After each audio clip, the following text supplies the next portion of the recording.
जो पद यात्रा हमने शिमला जिला से शुरुआत की थी, आज सोलन में उसका जिला का समापन हो रहा है। और ये यात्रा सरदार वल्लभ भाई पटेल जी उनकी 150वीं जयंती के उपलक्ष्य में पूरे देश भर में इसका आयोजन किया जा रहा है। सरदार वल्लभ भाई पटेल जी जिन्होंने इस देश की 565 रियासतों को विलय करने का बहुत बड़ा काम किया, और भारत का जो स्वरूप आज हम देख रहे हैं ये तभी संभव हो पाया जब सरदार वल्लभ भाई पटेल जी का बहुत बड़ा योगदान उसमें रहा। ऐसे समय में जब सरदार वल्लभ भाई पटेल जी ने छोटी बड़ी रियासतों को उनका विलय किया और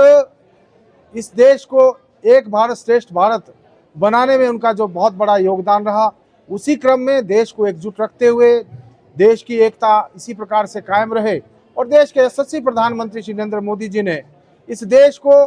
आगे ले जाने का काम किया, और लक्ष्य यह है कि 2047 में हमारा देश विकसित राष्ट्र बने। उस दिशा में हम आज आगे बढ़ रहे हैं। जहां सरदार वल्लभ भाई पटेल जी ने देश का एकीकरण किया, वहां श्री नरेंद्र मोदी जी इस देश को आगे बढ़ाने में और इस देश को विश्व गुरु बनाने में, इस देश को विकसित राष्ट्र बनाने में अहम भूमिका निभा रहे हैं। पिछले 11 साल से अगर हम देखें तो जिस प्रकार के निर्णय इस देश में हुए, हम कह सकते हैं कि आज हमारा देश ऊंचाइयों पर है, बुलंदियों पर है।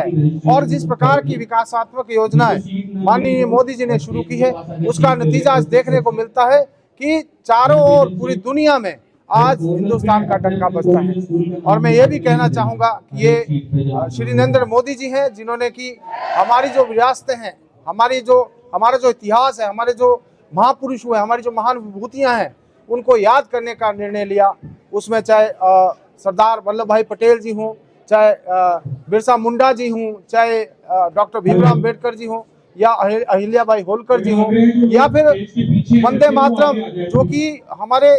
स्वतंत्रता संग्राम के समय में हमारे जो रणबांकुरे हैं उनके लिए प्रेरणा का स्रोत बना, उसको इसकी 150वीं जयंती को मनाना। तो ऐसे जो महान कार्य माननीय मोदी जी कर रहे हैं, और निश्चित रूप से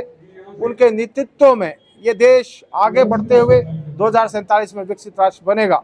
उसी क्रम में पद यात्रा के माध्यम से सभी युवाओं को, महिलाएं, हमारे नौजवान साथी,